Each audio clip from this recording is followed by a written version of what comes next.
अस्सलाम वालेकुम स्टूडेंट्स अॼु पाण लेक्चर नंबर 7 डिस्कस कंदासीं ऐं हिन लेक्चर नंबर 7 में जेके कंटेंट्स आहिनि असांजा उहो वाइल लूप असां अॻु में ई डिस्कस कयो होसीं प्रीवियस क्लासिस में। पाण हिकिड़ो रिकेप था करे वठूं। वाइल लूप में या त वाइल लूप जी हीअ साइंटेक्स ॾेखारियल आहे तव्हांखे। ऐं वाइल लूप कीअं लिखंदा आहियूं असां कीवर्ड वाइल लिखंदा आहियूं जेको लोअर केस में आहे, ऐं वाइल कीवर्ड खां बाद में पेरेंथीसिस या ब्रैकेट में कंडीशन हूंदी आहे असांजी। उहा कंडीशन जेसि ताईं ट्रू हूंदी तेसि ताईं लूप जी बॉडी में जेको कुझु बि आहे उहो रिपीट थींदो रहंदो।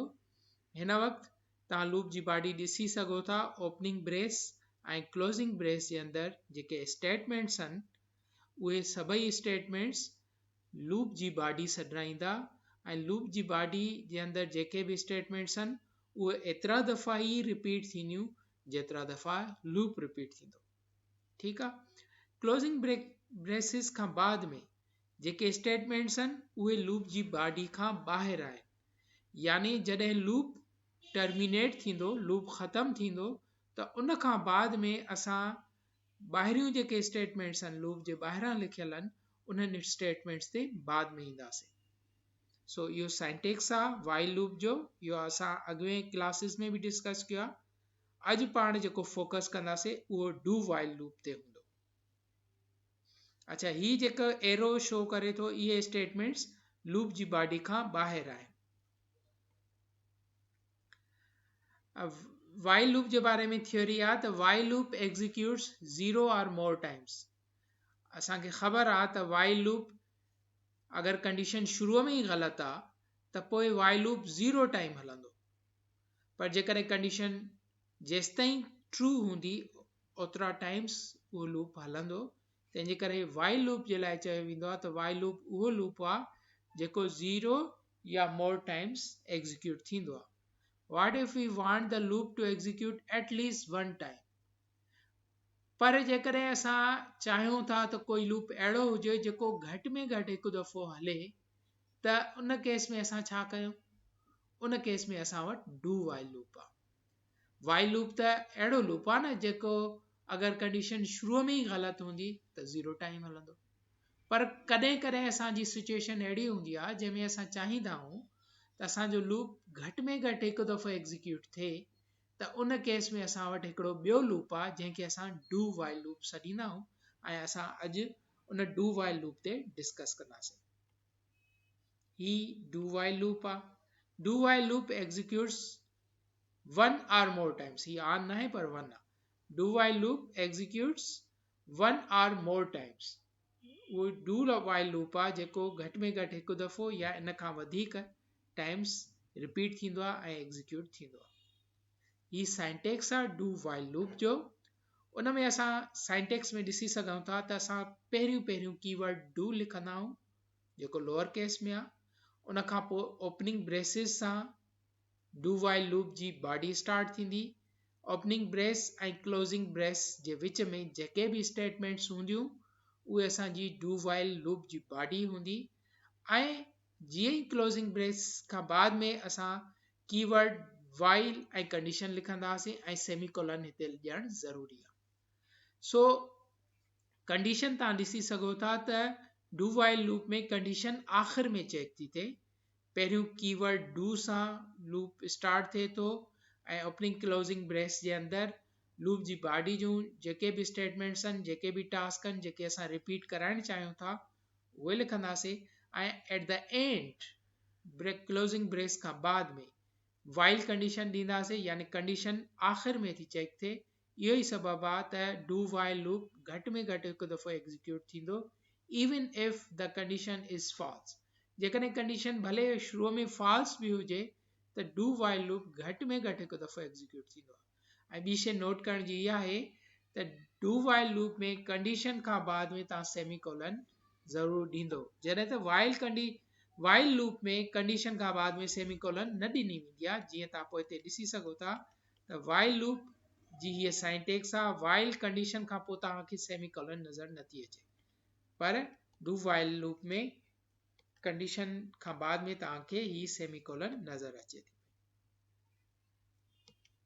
हाणे हिकिड़ो प्रोग्राम आहे जेको असां ठाहियूं था ऐं इहो डू वाइल लूप जे ज़रिए असां इहो प्रोग्राम एग्ज़ीक्यूट कंदासीं। इन प्रोग्राम में इहो आहे त असां यूज़र खे प्रॉम्प्ट कंदासीं, मैसेज कंदासीं त भाई please enter your guess by pressing a character key from A to Z lower case.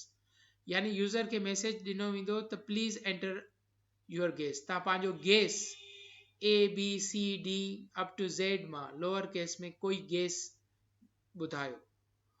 अगरि यूज़र ABC कोई बि लेटर ॾींदो Z खां अलावा त इहो लूप हलंदो। इहो लूप वरी यूज़र खे इहो मैसेज ॾींदो एंटर योर गेस। वरी गेस खां पोइ जॾहिं यूज़र एंटर कंदो कोई लेटर, अगरि Z प्रेस कयईं यूज़र त यूज़र खे मैसेज ॾिनो वेंदो त congratulation you guess the right answer. Z press करण जी सूरत में यूज़र खे कांग्रेचुलेट कयो वेंदो ऐं चयो वेंदो त तव्हां सही गेस कयो ऐं इन लूप मां असां ॿाहिरि निकिरी ईंदासीं ऐं इहो पंहिंजी गेम ख़तमु थींदी। अदरवाइज़ यूज़र Z खां अलावा को बि लेटर प्रेस थो करे त यूज़र खे 5 चांस ॾिना वेंदा ऐं हर दफ़े उन यूज़र खां पुछो ईंदो एंटर योर गेस। पोइ कोई कैरेक्टर यूज़र एंटर कंदो कीबोर्ड में। ठीकु आहे, 5 चांसिस खां पोइ अगरि यूज़र Z प्रेस न कयो आहे त पोइ इहा लूप ख़तमु थींदो या गेम ख़तमु थींदी। सो हाणे अचो त ॾिसूं ही प्रोग्राम असां कीअं ठाहियो आहे। इन प्रोग्राम खे ठाहिण जे लाइ असां 2 वेरिएबल क्रिएट कया आहिनि। हिकिड़ो वेरिएबल आहे 4C, यानी कैरेक्टर टाइप जो वेरिएबल जो नालो आहे C, उनखे डिक्लेयर कयो आहे। ऐं ॿियो वेरिएबल आहे इंट ट्राई नम इज़ असाइन बाय 1, यानी ॿियो वेरिएबल जो नालो आहे ट्राई नम ऐं उहो इंटीजर टाइप जो आहे ऐं उनखे इनिशियल वैल्यू 1 ॾिनी आहे। माना वेरिएबल खे ट्राई नम खे डिक्लेयर बि कयो आहे ऐं इनिशियलाइज़ बि कयो आहे पहिरीं स्टेटमेंट। इहे 2 वेरिएबल असांजा क्रिएट थिया। उन खां बाद में असां लूप एग्ज़ीक्यूट था कयूं। उहो लूप कीअं थो एग्ज़ीक्यूट थिए, कीवर्ड डू सां थो एग्ज़ीक्यूट थिए। असां कीवर्ड डू लिखियोसीं। उन खां पोइ लूप जी बॉडी ओपनिंग ब्रेस सां स्टार्ट थी। लूप जी बॉडी में असां पहिरीं स्टेटमेंट ॾिनी आहे C out lace than double quote में लिखियो आहे please enter your guess by pressing a character key from A to Z lower case में। असां इहो मैसेज यूज़र खे जीअं ई ॾींदासीं त यूज़र इहो मैसेज यूज़र जी स्क्रीन ते कंप्यूटर मॉनिटर ते प्रिंट थींदो please enter your guess by pressing a character key from A to Z। जीअं यूज़र इहो पढ़ंदो मैसेज, उन जे रिएक्शन में कोई कैरेक्टर यूज़र पंहिंजे कीबोर्ड मां प्रेस कंदो। जीअं ई कोई कैरेक्टर प्रेस कंदो त उहो कैरेक्टर असां स्टोर करायो आहे। ॾिसो सेकेंड स्टेटमेंट आहे C in greater than C. जेको वेरिएबल कैरेक्टर टाइप जो सी असां क्रिएट कयोसीं उन सी में उहो कैरेक्टर स्टोर था कयूं जेको यूज़र कीबोर्ड मां प्रेस कयो। उहो कैरेक्टर स्टोर करण खां पोइ इफ कंडीशन जे ज़रिए चेक था कयूं त आया उन कैरेक्टर जी वैल्यू Z आहे। इफ उहा कंडीशन कीअं आहे, इफ पैरेंथेसिस में C equal Z quotation single quote में, जेकॾहिं कैरेक्टर जेको यूज़र ॾिनो आहे उन जी वैल्यू Z आहे, अगरि इहा कंडीशन ट्रू आहे त उन ट्रू वारे केस में वरी असां छा था कयूं, इफ जी बॉडी में था दाख़िल थियूं ओपनिंग ब्रेस सां ऐं वरी असां मैसेज था प्रिंट करायूं सी आउट लेस देन कांग्रेचुलेशंस। माना यूज़र खे मैसेज प्रिंट कयो कांग्रेचुलेशन। कॾहिं इहो कांग्रेचुलेशन थींदो, जॾहिं वाकई Z यूज़र एंटर कयो आहे। Z प्रेस कयो आहे त पोइ मैसेज लिखिजी ईंदो congratulations you guess the right answer, तव्हां सही आंसर गेस कयो। ऐं पोइ असां ट्राई नम जी वैल्यू 6 था सेट कयूं। छो था 6 सेट कयूं, इन जे करे त 6 जॾहिं ट्राई नम जी वैल्यू हूंदी त कंडीशन असांजी फॉल्स थियणी आहे। 6 खां नंढी 5 हूंदी, 4 हूंदी, 3 हूंदी, 2 हूंदी, 1 हूंदी त उन केस में कंडीशन ट्रू आहे ऐं कंडीशन ट्रू आहे त लूप हलंदो रहंदो। पर जीअं त सही गेस यूज़र कयो आहे, Z कई आहे प्रेस, त उन केस में कांग्रेचुलेट यूज़र खे कयोसीं ऐं असांजो लूप ख़तमु थियणु खपे। तंहिंजे करे असां ट्राई नम जी वैल्यू 6 सेट कंदासीं ऐं क्लोज़िंग ब्रेस ॾियण सां, यानी इहा इफ कंडीशन ख़तम थी वई एल्स वारे क्लास में अचूं था ऐं एल्स वारे क्लास में असां ट्राई नम जी वैल्यू ॿुधायूं था त ट्राई नम जी value try num plus one माना ट्राई नम जी वैल्यू हिकु दफ़ो इंक्रीज थिए उहो कॾहिं थो थिए एल्स वारे केस में इफ वारे केस में न एल्स वारे केस में यानी मथे जेका असांजी condition if C equal to Z इहा फॉल्स आहे त पोइ एल्स में छा करे ट्राई नम जी वैल्यू हिकु दफ़ो इंक्रीज करे हिक जी इंक्रीमेंट अचे ऐं उन सां गॾु इहा क्लोज़िंग ब्रेकेट यानी लूप जी बॉडी ख़तम थी ऐं कंडीशन असां चेक कंदासीं while try num is less than or equal to 5 initial यादि कयो त ट्राइनम जी वैल्यू 1 रखीसीं ऐं हिते वरी चेक कंदासीं त ट्राइनम जी वैल्यू जेका 1 आहे उहा लेस देन आहे या बराबरि आहे 5 जे अगरि कंडीशन ट्रू आहे त लूप वरी रिपीट थींदो वरी मथे वापसि वेंदो ऐं लूप में दाख़िल थी करे मैसेज प्रिंट थींदो please enter your guess by pressing इहा शइ रिपीट थींदी रहंदी या त असांखे 5 चांस जॾहिं पूरा थींदा यूज़र जा ऐं उन ज़ेड प्रेस न कयो आहे त पोइ उहो लूप ख़तम थींदो ऐं ट्राइनम जी वैल्यू 5 खां वॾी जॾहिं हूंदी त कंडीशन फॉल्स थींदी यानी लूप मां ॿाहिरि निकिरंदासीं या ॿियो केस इहो आहे त यूज़र जेकॾहिं ज़ेड प्रेस कयो आहे ऐं असांजी जॾहिं कंडीशन ट्रू थी थिए त पोइ यूज़र खे चयो थो वञे congratulation you guess the right answer तव्हां सही आंसर प्रेस कयो आहे ऐं ट्राइनम जी वैल्यू असां ॼाणे वाणे 6 था रखूं ताकी उहा 6 वैल्यू इफ कंडीशन जॾहिं वाइल ट्राई नम जी वैल्यू चेक थिए 6 हूंदी त 6 वारे केस में असांजो वाइल कंडीशन फॉल्स थी वेंदी छो त 6 is not less than nor equal to 5 6 जेका आहे उहो 5 खां नंढो बि न आहे 5 जे बराबरि बि न आहे यानी वाइल वारी उहा कंडीशन फॉल्स थींदी ऐं इन फॉल्स वारे केस में असां इन लूप मां ॿाहिरि निकिरींदासीं सो गाइस ही तव्हां जॾहिं प्रैक्टिस कंदव पंहिंजे कंप्यूटर ते इहो ई प्रोग्राम एज़ इट इज़ लिखी करे प्रैक्टिस कंदो त तव्हांखे वधीक सम्झ में ईंदी सो वाइल लूप अहिड़े तरीक़े सां कमु कंदो हिन वक़्तु असां वाइल लूप जो फ्लो चार्ट था पढ़ूं ऐं फ्लो चार्ट खे असां थोरो मॉडिफाई कयो आहे ताकी उन जो स्ट्रक्चर ईअं ई नज़र अचे जीअं असां प्रोग्राम जो फ्लो सेट कंदा आहियूं ठीकु आहे इन फ्लो चार्ट में तव्हां ॾिसो त सभ खां पहिरियों फ्लो चार्ट इहो थो चेक करे डू वाइल प्रोग्राम में एंटर थियासीं एरो वठी थो अचे डू वाइल ते यानी कंडीशन चेक थी थिए अगरि कंडीशन ट्रू आहे त उन केस में छा थींदो सॉरी डू वाइल डू माना दाख़िल थींदासीं प्रोसेस कंदासीं डू यानी हाली कंडीशन असांजी चेक न आहे थी चेक वाइल में आख़िर में लूप जे आख़िर में बॉडी में चेक थी थिए कंडीशन त असां डू यानी इन लूप जे अंदरि एंटर थींदासीं दाख़िल थींदासीं ऐं कोई प्रोसेस कंदासीं प्रोसेस जेके इन लूप जी बॉडी जे अंदरि जेके बि स्टेटमेंट्स आहिनि उहे परफॉर्म कंदासीं जॾहिं इन लूप जी बॉडी ख़तम थींदी त पोइ असां वाइल कंडीशन चेक कंदासीं वाइल कंडीशन जेकॾहिं ट्रू हूंदी त पोइ ॾिसो इन ट्रू वारे केस में वरी असां डू जी बॉडी वरी परफॉर्म कंदासीं यानी अगरि कंडीशन ट्रू आहे त वाइल डू वाइल लूप में वरी लूप जी बॉडी परफॉर्म थींदी उहे सॼा टास्क थींदा वरी कंडीशन चेक थींदी कंडीशन ट्रू आहे त इहो लूप हलंदो रहंदो पर आख़िर में वाइल जॾहिं कंडीशन फॉल्स थी अचे त कंडीशन फॉल्स वारी सूरत में एग्ज़िट लिखियलु आहे यानी जॾहिं कंडीशन फॉल्स थींदी त इन लूप मां असां ॿाहिरि एग्ज़िट थींदासीं अच्छा ॿियो रिलेशनल ऑपरेटर्स कहिड़ा हूंदा आहिनि रिलेशनल ऑपरेटर्स असांजा जेके आहिनि उहे less than equal to greater than or equal to 6 operators पाण अॻु में ई पढ़ी आया आहियूं उहे हूंदा आहिनि ऐं हिन में असां ॾिसूं था प्रोग्राम में त हिते छा थो थिए असां हिकिड़ो वेरिएबल चार सी जे नाले सां वेरिएबल क्रिएट कयो आहे उन खां बाद में इंटीजर टाइप जा 2 वेरिएबल ट्राइनम ऐं मैक्स ट्राइस इहे डिक्लेयर कया आहिनि ट्राइनम जी वैल्यू असां 1 था रखूं ऐं मैक्स ट्राइज़ यानी मैक्सिमम ट्राइज़ जी वैल्यू 5 था रखूं। उन खां बाद में प्रिंट था करायूं। छा था प्रिंट करायूं? Message C out lace than guess the alphabet between A to Z।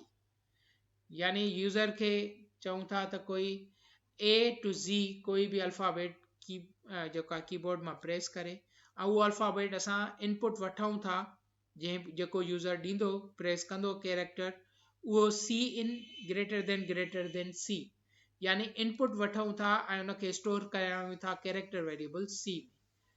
उहो जॾहिं C में स्टोर थी वियो त पोइ वरी असां वाइल लूप जे ज़रिए कंडीशन चेक था कयूं। छा था कंडीशन चेक कयूं त try num is less than or equal to max tries यानी असांजा मैक्सिमम ट्राइस त न थी विया आहिनि। ट्राइनम जी इनिशियल वैल्यू 1 हूंदी ऐं मैक्स ट्राइस जी इनिशियल वैल्यू 5 आहे त 1 इज़ लेस देन 5 यानी इहा कंडीशन असांजी ट्रू आहे। इहा कंडीशन ट्रू आहे यानी मैक्सिमम नंबर्स ताईं असां ट्रायल वारे नंबर ताईं न पहुताऊं। इहा ट्रू आहे त पोइ वरी ॿी कंडीशन एंड जे ज़रिए चेक था कयूं C is not equal to Z। जेकॾहिं जेको यूज़र एंटर कई आहे कीबोर्ड मां वैल्यू उहा Z जे बराबरि न आहे त उन केस में असांजी इहे ॿ condition try num is less than max tries हिकु इहा आहे, इहा बि ट्रू आहे and C is not equal to Z ऐं जेको यूज़र प्रेस कई आहे की उहा बि Z जे बराबरि न आहे त ॿई जॾहिं ट्रू एंड ट्रू या ओवरऑल असांजी कंडीशन ट्रू थींदी। रिलेशनल ऑपरेटर्स ॿिनि रिलेशनल ऑपरेटर्स खे असां एंड यानी लॉजिकल एंड जे ज़रिए कनेक्ट कयो आहे ऐं असांखे ख़बर आहे त लॉजिकल एंड कॾहिं ट्रू हूंदो आहे जॾहिं ॿई ट्रू हुजनि, ट्रू एंड ट्रू हुजे। कोई हिकु फॉल्स हूंदो त ओवरऑल कंडीशन फॉल्स थी वेंदी। पोइ असां जॾहिं ॿई कंडीशन ट्रू आहिनि माना मैक्सिमम ट्राइज़ बि एग्ज़ॉस्ट न थिया आहिनि, मैक्सिमम असां ट्राई बि न कयूं आहिनि, 5 न कयूं आहिनि ट्राई ऐं जेको यूज़र इनपुट ॾिनो आहे उहो Z बि न आहे त पोइ असां लूप जी बॉडी में एंटर थींदासीं ऐं लूप जी बॉडी में जीअं ई एंटर थियूं था त पहिरीं स्टेटमेंट आहे C out lace than guess the alphabet between A to Z। वरी असां इहो ई साॻियो ई मैसेज रिपीट था करायूं त गेस कयो अल्फ़ाबेट A to Z जे विच में ऐं उन खां पोइ यूज़र खां C इन यानी इनपुट वठूं था वरी असां C में था रखूं। C में रखण खां बाद में ट्राई नम जी वैल्यू हिकु दफ़ो इंक्रीज़ था कयूं छो त हिकु दफ़ो मथे असां ट्राई करे आयासीं, हाणे ॿियो ट्राई आहे तंहिंजे करे ट्राई नम जी वैल्यू हाणे 2 थी वेंदी ऐं उहो लूप वरी कंडीशन में चेक कंदो त ट्राई नम जी वैल्यू जेका 2 आहे उहा मैक्स ट्राइज़ यानी 5 खां नंढी आहे, यस ट्रू आहे ऐं जेकॾहिं यूज़र Z न प्रेस कयो आहे त वरी यूज़र यानी इन लूप में दाख़िल थींदासीं, वरी ॿियो हिकिड़ो गेस कराईंदासीं यूज़र खां, ठीकु आहे। पर जेकॾहिं यूज़र Z थो प्रेस करे त उन केस में जेका कंडीशन आहे असांजी C is not equal to Z इहा कंडीशन फॉल्स थींदी। इहा कंडीशन फॉल्स थियण जे करे बेशक असांजा 5 ट्रायल्स पूरा न बि थिया हुजनि त बि कंडीशन फॉल्स थींदी ऐं असां इन लूप मां निकिरी ईंदासीं। सो इन लूप खे एग्ज़िट थियण जा 2 तरीक़ा आहिनि, या त असांजा मैक्सिमम 5 ट्रायल पूरा थी वञनि या यूज़र जेका प्रेस कयो आहे की उहा Z आहे त उन केस में असां इन लूप मां निकिरी ईंदासीं, ठीकु आहे। सो इन में असां रिलेशनल ऑपरेटर्स खे डिमॉन्स्ट्रेट कयो आहे। उन खां पोइ फॉर लूप आहे। फॉर लूप खे पाण कुझु हिते डिस्कस कयूं था ऐं सुभाणे वारी क्लास में डिस्कस कंदासीं। फॉर लूप जो साइंटेक्स छा आहे? फॉर लूप जो साइंटेक्स इहो आहे त असां कीवर्ड लिखंदा आहियूं फॉर, कीवर्ड फॉर लिखी करे उन खां पोइ ब्रेसिस में 3 असांजूं स्टेटमेंट्स हूंदियूं आहिनि। पहिरीं स्टेटमेंट तव्हां ॾिसो त लिखियल आहे इनिशियलाइज़ेशन कंडीशन। पहिरीं कंडीशन छा हूंदी यानी लूप जो जेको वेरिएबल आहे उन खे इनिशियलाइज़ कंदासीं ऐं इहा हिकु दफ़ो इनिशियलाइज़ेशन सिर्फ़ु हिकु दफ़ो हलंदी आहे। लूप बेशक केतिरा दफ़ा बि एग्ज़ीक्यूट थिए पर इनिशियलाइज़ेशन असांजी सिर्फ़ु हिकु दफ़ो थींदी आहे, पहिरें दफ़े जॾहिं लूप शुरू थींदो। उन खां पोइ सेमीकलन खां बाद में तव्हां ॾिसो त लिखियल आहे टर्मिनेशन कंडीशन। इते असां कंडीशन ॾींदा आहियूं जीअं वाइल कंडीशन ॾींदा हुआसीं न, त फॉर लूप जे अंदरि बि इहा कंडीशन हूंदी आहे। उहा कंडीशन इहा ॿुधाईंदी आहे त तव्हांजो लूप कॾहिं टर्मिनेट थींदो, यानी इहा कंडीशन ट्रू जेसि ताईं हूंदी त इहो फॉर लूप हलंदो रहंदो। इहा कंडीशन टर्मिनेशन कंडीशन जॾहिं फॉल्स थींदी त इन लूप मां असां एग्ज़िट थींदासीं, ॿाहिरि निकिरी ईंदासीं। उन खां पोइ सेमीकॉलन खां पोइ तव्हां ॾिसो त इंक्रीमेंट कंडीशन छा हूंदी आहे? इंक्रीमेंट कंडीशन असांजे जेको लूप वेरिएबल आहे जंहिंजी इनिशियलाइज़ेशन पहिरीं कंडीशन में कईसीं, इनिशियलाइज़ेशन कंडीशन में इन लूप वेरिएबल खे असां इंक्रीमेंट या डिक्रीमेंट कंदा आहियूं। ठीकु आहे। पोइ तव्हां ॾिसो त इहे जॾहिं टई कंडीशन पूरियूं थियूं पैरेंथेसिस में, त पोइ ओपनिंग ब्रेस खां पोइ असांजी स्टेटमेंट्स लिखियल आहिनि, यानी असां लूप जी बॉडी में दाख़िल थियासीं ऐं उहे स्टेटमेंट्स जेके रिपीट थियणियूं आहिनि बार बार, उहे टास्क असां लिखंदासीं ऐं क्लोज़िंग ब्रेस खां बाद में असांजो इहो लूप हिते ख़तमु थींदो, लूप जी बॉडी हिते ख़तमु थींदी। सो हाणे पाण ॾिसूं था त हिकिड़े एग्ज़ाम्पल जे ज़रिए सम्झूं था त सभ खां पहिरियों असां इंटीजर काउंटर, हिकिड़ो वेरिएबल काउंटर जे नाले सां इंटीजर टाइप जो डिक्लेयर कयो आहे ऐं उन खां पोइ फॉर लूप स्टार्ट था कयूं। असां कीवर्ड फॉर लिखियोसीं लोअर केस में, ऐं फॉर लिखण खां बाद में पैरेंथीसिस जे अंदरि असांजूं टे कंडीशन्स, उहे टे कंडीशन छा आहिनि? असां पहिरीं कंडीशन में काउंटर जी वैल्यू सेट था कयूं, असाइन था कयूं काउंटर खे छा? 0, यानी काउंटर जी इनिशियल वैल्यू सेट कईसीं 0। उन खां बाद में सेमीकॉलन खां बाद में असां लिखियोसीं condition counter is less than 10, यानी काउंटर जी हिन वक़्तु वैल्यू 0 आहे, 0 इज 0 लेस देन 10। अगरि कंडीशन ट्रू आहे, अगरि जीअं ई कंडीशन ट्रू आहे त पोइ असां लूप जी बॉडी में दाख़िल थींदासीं ऐं लूप जी बॉडी में जेको कुझु लिखियलु आहे, हिन केस में लिखियलु आहे सी आउट काउंटर, यानी काउंटर जी वैल्यू प्रिंट थिए। त जीअं त 0 लेस देन आहे 10 जे कंडीशन ट्रू आहे, त कंडीशन ट्रू जे सूरत में असां लूप जी बॉडी में दाख़िल थियासीं ऐं प्रिंट करायोसीं काउंटर जी वैल्यू छा प्रिंट थींदी? 0 प्रिंट थियण खां बाद में छा थींदो? कंट्रोल वापसि ईंदो। कंट्रोल वापसि किथे ईंदो? जेका आख़िरी असांजी स्टेटमेंट लिखियलु आहे न, जिते लिखियलु आहे counter is equal to counter plus 1, आख़िरी जेका पैरेंथेसिस में स्टेटमेंट लिखियलु आहे counter equal to counter plus 1, इन जॻह ते ईंदो। लूप जी बॉडी में स्टेटमेंट परफॉर्म करण खां बाद में इन जॻह ते आयो ऐं काउंटर जी वैल्यू हिकु इंक्रीज कई, छो त काउंटर जी वैल्यू इनिशियल हुई 0 में प्लस 1 कंदासीं त वैल्यू थी वेंदी 1। इहा 1 नई वैल्यू स्टोर वरी काउंटर में कंदो। हाणे काउंटर जी नई वैल्यू थी वई 1। इन 1 ते काउंटर जी वैल्यू सेट करण खां पोइ वरी कंडीशन ते ईंदो, जिते कंडीशन चेक थी थिए काउंटर इज़ लेस देन 10, यानी हिन वक़्तु 1 is less than 10। Yes, condition true आहे। अगरि कंडीशन ट्रू आहे त लूप जी बॉडी में दाख़िल थींदो, पर जेकॾहिं कंडीशन फॉल्स हूंदो त लूप जी बॉडी खां एग्ज़िट थींदो। पर हिन केस में 1 वैल्यू लिखियलु आहे, इहा 1 वैल्यू जीअं त ट्रू आहे त असां लूप जी बॉडी में दाख़िल थींदासीं ऐं लूप जी बॉडी में वरी रिपीट कंदासीं। छा रिपीट कंदासीं? प्रिंट थियल आहे C out lace than counter, यानी काउंटर जी हाणे करंट वैल्यू प्रिंट थींदी। काउंटर जी करंट वैल्यू छा आहे? 1। इहो पहिरियों 0 प्रिंट थियो, पोइ 1 प्रिंट थींदो। 1 प्रिंट थियण खां बाद में वरी असां लूप जी बॉडी ख़तमु थी थिए त किथे ईंदासीं? वापसि ईंदासीं counter is equal to counter plus 1, इते ईंदासीं कंडीशन इंक्रीमेंट वारी कंडीशन।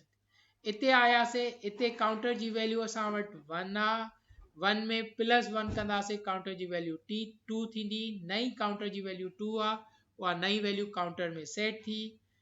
2 वैल्यू खे खणी करे वरी असां कंडीशन ते आयासीं ऐं चेक कंदासीं counter is less than 10। Yes, 2 is less than 10, छो त काउंटर जी हिन वक़्तु value 2। Is 2 less than 10? Yes, condition is true. अगरि कंडीशन ट्रू आहे त वरी लूप जी बॉडी में दाख़िल थियासीं ऐं सी आउट प्रिंट करायोसीं। छा प्रिंट करायोसीं? काउंटर जी नई वैल्यू। काउंटर जी नई वैल्यू छा आहे? 2। इहा प्रिंट थींदी। इहा प्रिंट थियण खां पोइ जीअं ई हिन लूप जी बॉडी ख़तमु थी त वरी असां ईंदासीं counter is equal to counter plus 1।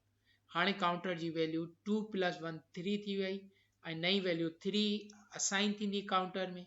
इहा हाणे काउंटर जी वैल्यू 3 आहे। 3 वैल्यू खणी करे कंडीशन ते ईंदासीं। कंडीशन आहे असांजी counter is less than 10। Counter जी वैल्यू 3 आहे, यस 3 इज़ लेस देन 10, अञा बि कंडीशन ट्रू आहे।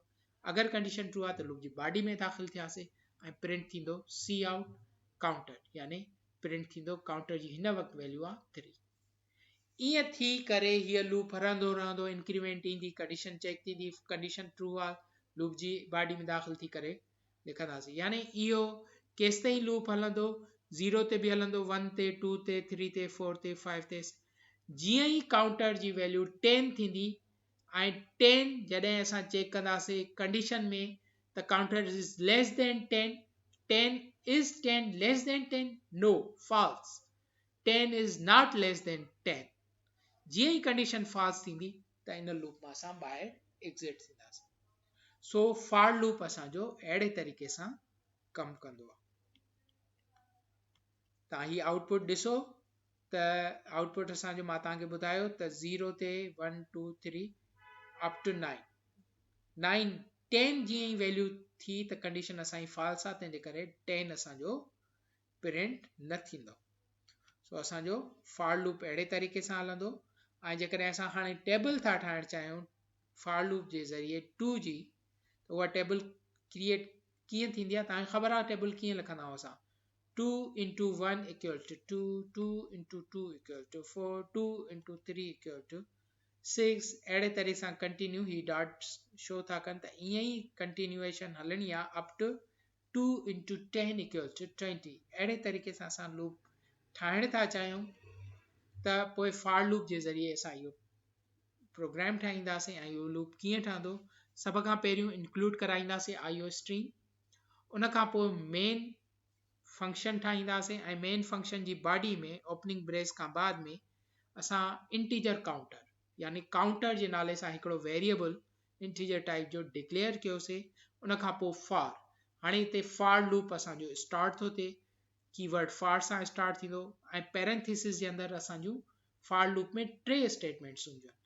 पहिरीं हूंदी आहे इनिशियलाइज़ेशन, जेका हिकु दफ़ो हलंदी आहे। इनिशियलाइज़ कयोसीं, जेको मथे वेरिएबल काउंटर ठाहियासीं, उन काउंटर खे वैल्यू पहिरीं ॾिनीसीं 1। उन खां बाद में कंडीशन आहे असांजी counter is less than or equal to 10, ऐं हिन वक़्तु काउंटर जी वैल्यू 1 आहे, त 1 is less than or equal to 10, condition true आहे। जीअं ई कंडीशन ट्रू आहे त पोइ असां फॉर लूप जी बॉडी में एंटर थींदासीं। ऐं फॉर लूप जी बॉडी किथां थी स्टार्ट थिए, ओपनिंग ब्रेस खां वठी। जीअं ई फॉर लूप जी बॉडी स्टार्ट थी त असां प्रिंट कराईंदासीं सी आउट। सी आउट जीअं आहे इनखे एज़ इट इज़ प्रिंट कंदो, डबल कोट में लिखियल आहे 2x, इहो असांजो एज़ इट इज़ प्रिंट थींदो। लेस देन काउंटर, काउंटर जी जाइ ते छा प्रिंट थींदो, जेका काउंटर जी वैल्यू आहे। काउंटर जी वैल्यू हिन वक़्तु छा आहे 1 आहे, त उहा 1 प्रिंट थींदी। लेस देन वरी असां डबल कोट में इक्वल प्रिंट कयो आहे, त इहो string constant equal as it is print थींदो।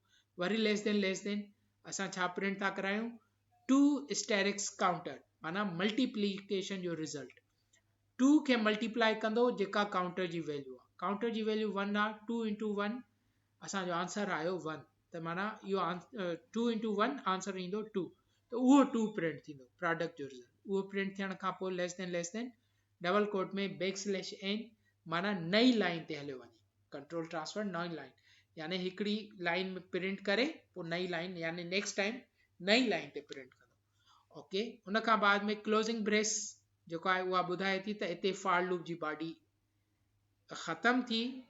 जीअं ई फॉर लूप जी बॉडी ख़तमु थी त असां हाणे वापसि बैक किथे ईंदासीं, जाते लिखियल आहे counter equal to counter plus 1, इते ईंदासीं।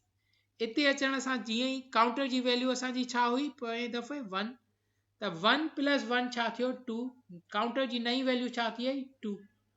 इहा काउंटर जी नई वैल्यू सेट करण खां पोइ 2 सेट करण खां पोइ वरी किथे ईंदासीं, कंडीशन ते ईंदासीं।